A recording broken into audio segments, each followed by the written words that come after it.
السلام علیکم ملګرو. نن په پی اس ال کې دوه میچونه دي. یو میچ خو دومره سخت میچ لسنګ چې د پاکستان او انډیا یو تھرلینګ میچ کیږي. داسې د لاهور کلندر او د کراچي کینګ یو سخت میچ دی، یو تھرلینګ میچ دی، یو ډیر ګرم میچ د دې دوه ټیمانو کیږي. امیر او شاهین و یو بل مخامخ کیږي جی. او ډومبنه میچ کوم دی راخو ملتان سلطان او اسلام آباد یونایټډ میچ دی. خو په دویم میچ باندې موږ په دې ویډیو کې خبره کوو چې کوم د کراچي کینګ او د لاهور کلندر میچ دی. ټول نه پیله خو سړی له تاسو له دا ویډیو ښکاری په دې کې تاسو له دا ښکاری چې لاهور کلندر او کراچي کینګ هډ ټو هډ د څومره میچونه کړی دي، کوم ټیم له برتری حاصله ده، کم یو ټیم زیات میچونه ګټلې دي. ټوټل 15 میچونه شوي دي. 15 میچونو کې جنه میچونه کراچي کینګ ګټلي او صرف شپږ میچونه چې کم دي لاهور کلندر ګټلي دي. مطلب کراچي کینګ لپی برتری حاصله ده جی. 157.7 چې کم دی ایوریج سکور د کراچي کینګ په لاهور کلندر باندې، او د لاهور کلندر سکور د کراچي کینګ خلاف 153.9. په هر میچ کې د مطلب 153 رنونه په کراچي کینګ باندې کړی دي او کراچي کینګ په 157 رنز کړی دي جی.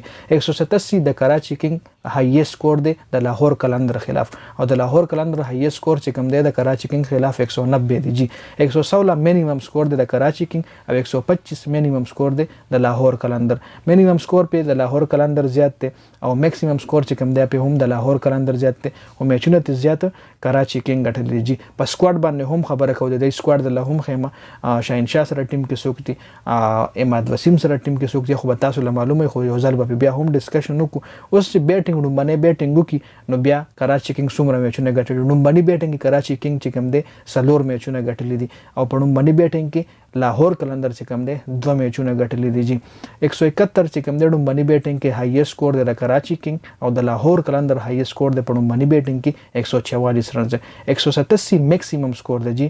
د برن 171 چې کوم 144 دا چې کوم دی ایوریج سکور دی او 187 میکسیمم سکور دی چې کله کراچي کینګ ډومبني بیټینګ وکي نو په کراچي په لاهور باندې 187 د میکسیمم سکور دی. 187 نه زیات سکور دی په ډومبني بیټینګ کې د لاهور کلندر خلاف نه دی کړی او لاهور کلندر 179 رنز کړی دي په کراچي کینګ باندې په ډومبني بیټینګ کې. 179 نه زیات سکور لاهور کلندر په کراچي باندې نه کړی چې کله لاهور کلندر ډومبني بیټینګ کوي جی.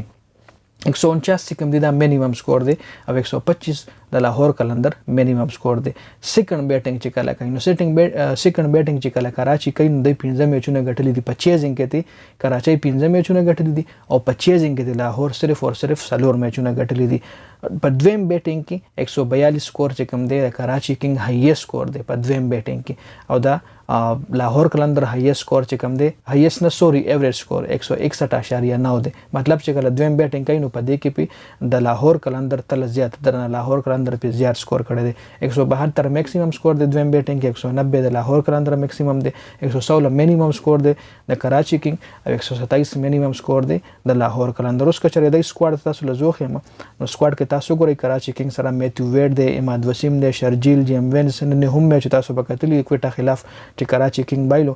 ورسره لاهور کلندر چې کوم دی ادای شای هوپ وکټ کیپر دی، شاهین افریدی دی، فخر زمان، مرزا بیگ، کامران غلام، رضا طلعت، ډیوډ ویزا، لیم ډاوسن، حارث رؤوف، زمان خان، شفیق دل بر حسین، احمد دانیال، جلات خان، شاویز، عرفان. دا د دوه ټیمانو سکواډونه دي.